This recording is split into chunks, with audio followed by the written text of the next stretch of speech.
guys, welcome back. Actually, we will talk about ROG third series.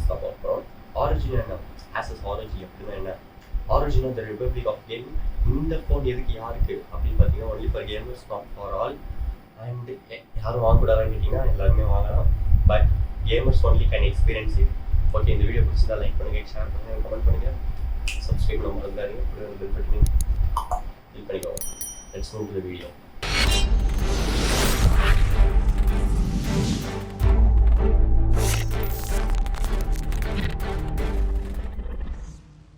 Okay guys, I'm back and நம்ம first டிஸ்ப்ளேல இருந்து பார்க்கலாம். டிஸ்ப்ளேல இருந்து பார்க்கும்போது ஃப்ரண்ட்ல வந்து Gorilla 6 கொடுத்துருக்காங்க அண்ட் பேக்ல வந்து Gorilla 3 கொடுத்துருக்காங்க அண்ட் இதோட refresh rate give thumbs up to the team and இது வந்து 144 Hz refresh rate கொடுத்துருக்காங்க. It's amazing, the real beast னு சொல்லலாம். பிகாஸ் the gaming வந்து செம்மையா இருக்கும், வேற லெவல்ல இருக்கும்னு தான் சொல்லணும்.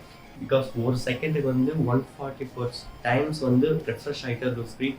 So no lag anymore. Okay, வந்து இப்போ டிஸ்பிளே பார்த்தாச்சு. டிஸ்பிளே 144 ஹெட்ஸ்னா இதை தாங்குற அளவுக்கு சிப்செட் எங்கே இருக்குது? ஸ்னாப்ட்ராகன் கிட்ட இருக்குது. Snapdragon 865+, the first mobile in India 865+ஓட வருது. அண்ட் OnePlusஓட ஃபாஸ்ட்டாக இருக்கும்னு கண்டிப்பாக நம்புகிறோம். ஏன்னா 144 ஹெட்ஸ் ரெஃப்ரெஷ் வர OnePlus வந்து 120 ஹெட்ஸ் தான். ஸோ இது எப்பயுமே ஃபாஸ்ட்டாக தான் இருக்கும். ஓகே, இங்கே கேமரான்னு பார்த்தீங்கன்னா பேக்கில் வந்து 3 கேமரா கொடுத்துருக்காங்க. பிரைமரி வந்து 64 மெகாபிக்சல், சோனி IMX 686 சென்சார் கொடுத்துருக்காங்க. ஸோ சென்சார் வச்சு பார்க்கும்போது இது வந்து ஒரு நல்ல விவிட் அண்ட் டைனமிக் ரேஞ்சு கரெக்டாக இருக்கும்னு நான் நினைக்கிறேன். ஓகே, ரிமைனிங் 2 கேமராஸ் பார்த்தீங்கன்னா ஒன்று வந்து 13 MP வைட் ஆங்கிள் கேமரா கொடுத்துருக்காங்க அண்ட் 5 MP மேக்ரோ கேமரா கொடுத்துருக்காங்க. இங்கே ஆஸஸில் பார்த்தீங்கன்னா உங்களுக்கு கேமரா பர்ஃபார்மன்ஸ் ரொம்ப கம்மியாக இருக்கும். பட் இதில் பார்த்தீங்கன்னா உங்களுக்கு வந்து நல்லா இருக்குன்னு தான் சொல்லணும். தென் ஃப்ரண்ட்டில் பார்த்தீங்கன்னா உங்களுக்கு வந்து 24 MP செல்ஃபி கேமரா கொடுத்துருக்காங்க. ஸோ இது வந்து உங்களுக்கு ஒரு நல்ல இம்ப்ரூவ்மெண்ட்டாக சொன்னேன் கேமராவில் பார்த்தீங்கன்னா. ஸோ லாஸ்ட் டைம் கேமராவில் வந்து கொஞ்சம் கம்மியாக இருந்தாங்க, இப்போ அதுலேயும் கொஞ்சம் அவங்க அதிகமாகிட்டாங்க. ஸோ இது வந்து ஒரு ஃப்ளாக்ஷிப் கில்லர்னே சொல்லலாம். இதை இப்போ அடுத்து உங்களுக்கு கேமிங் ஃபோனுன்னு பார்க்கும்போது பேட்டரி வந்து ரொம்ப முக்கியம். ஸோ இதில் வந்து 6000 mAh பேட்டரி வந்து கொடுத்துருக்காங்க அண்ட் 30 வாட் சார்ஜரும் கொடுத்துருக்காங்க. ஸோ லாஸ்ட் சீரியஸில் கொடுத்த 30 வாட் சார்ஜர் தான் இதுலேயும் கொடுத்துருக்காங்க. ஸோ நோ டிஃப்ரென்ஸ்னு தான் சொல்லலாம்.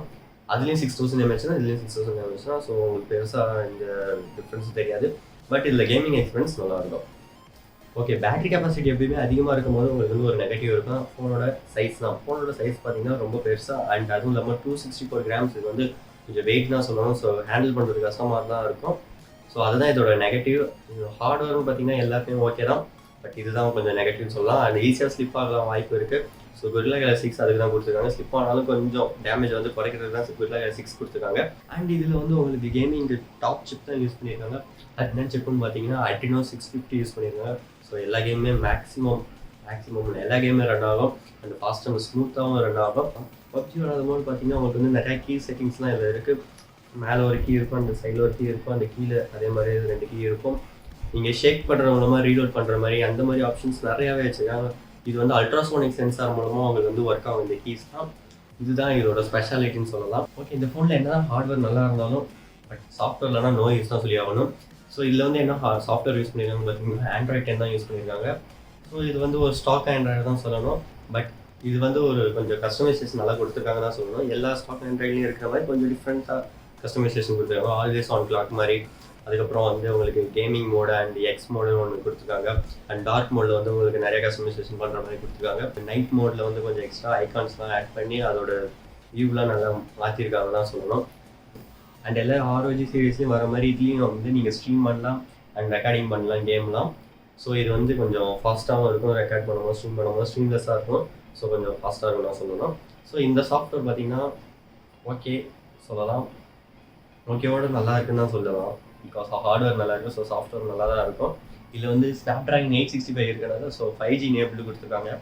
இந்தியாவில் இதுவரையும் 5G வரல. இது எப்போ வரும்னு தெரியல. உங்களுக்கு எப்பயாவது தெரிஞ்சுன்னா கீழே கமெண்ட்டில் ஷேர் பண்ணுங்கள். அண்டு இப்போதைக்கு 5G பற்றி பேச ஒன்றுமே இல்லை. ஸோ இதுதான் இதோட சாஃப்ட்வேர் பார்த்தாச்சு. ஓகே, அடுத்து பார்க்கலாம். லாஸ்ட்டாக பார்த்தீங்கன்னா இந்த ஃபோன் கூட நிறைய ஆக்சசரிஸ் கொடுத்துருக்காங்க. Like cooling systems and keyboard, mouse, monitors அந்த மாதிரி நிறையா கொடுத்துருக்காங்க. இந்த ஆக்சசரிஸ் எல்லாமே லாஸ்ட் சீரீஸில் வந்த ROG 1 and 2 ரெண்டுத்துலேயுமே செட் ஆகிற மாதிரி தான் அவங்க கொடுத்துருக்காங்க. ஸோ கேமருக்கு நல்ல யூஸ்ஃபுல்லாக இருக்கும் தான் இதை பண்ணியிருக்காங்க. அண்ட் இதுதான் இன்றைக்கான வீடியோ. உங்களுக்கு பிடிச்சிருந்தா லைக் பண்ணுங்கள், ஷேர் பண்ணுங்கள் அண்ட் கமெண்ட் பண்ணுங்கள். சப்ஸ்கிரைப் பண்ண மாதிரி நிறைய கொடுங்க. அந்த பெல் பட்டனையும் கிளிக் பண்ணிக்கோங்க. we'll meet you on next video. Okay, இந்த வீடியோவில் நான் ஏதாவது மறந்துருந்தாலோ ஏதாவது தப்பாக சொல்லியிருந்தாலோ கீழே கமெண்ட்டில் ஷேர் பண்ணுங்கள், எல்லோரும் தெரிஞ்சுக்கிட்டோம். ஸோ நானும் அதை தெரிஞ்சுக்கிறேன். So we'll meet you on next video. Bye bye, stay tuned. Okay, இந்த வீடியோவில் ஒன்று நான் சொல்ல மறந்துட்டேன். ஆக்சுவலாக என்னென்னு பார்த்தீங்கன்னா, இதோட வேரியண்ட் இது வந்து 2 வேரியண்ட் கொடுத்துருக்காங்க. ஒன்று வந்து 8GB RAM and 128GB ROM கொடுத்துருக்காங்க. இதோட ப்ரைஸ் பார்த்தீங்கன்னா 50K வந்துருச்சு. ஸோ இன்னொரு வேரியண்ட் பார்த்தீங்கன்னா 12GB RAM and 256GB ROM கொடுத்துருக்காங்க. இது எவ்வளோன்னு பார்த்தீங்கன்னா 58K வந்துருச்சு. ஸோ உங்களுக்கு எந்த வேரியண்ட் வேணுமோ சூஸ் பண்ணி பார்த்துட்டு வாங்கிக்கோங்க. அண்டு நான் மேக்ஸிமம் ப்ரிஃபர் பண்ணுறது பார்த்தீங்கன்னா 50Kக்கே வாங்கலாம். பிகாஸ் ஒரு 4GB ரேமுக்காக உங்களுக்கு வந்து 8000 நீங்கள் பே பண்ணுற மாதிரி இருக்கும். ஸோ இதை நான் சொல்ல மறந்துட்டேன்.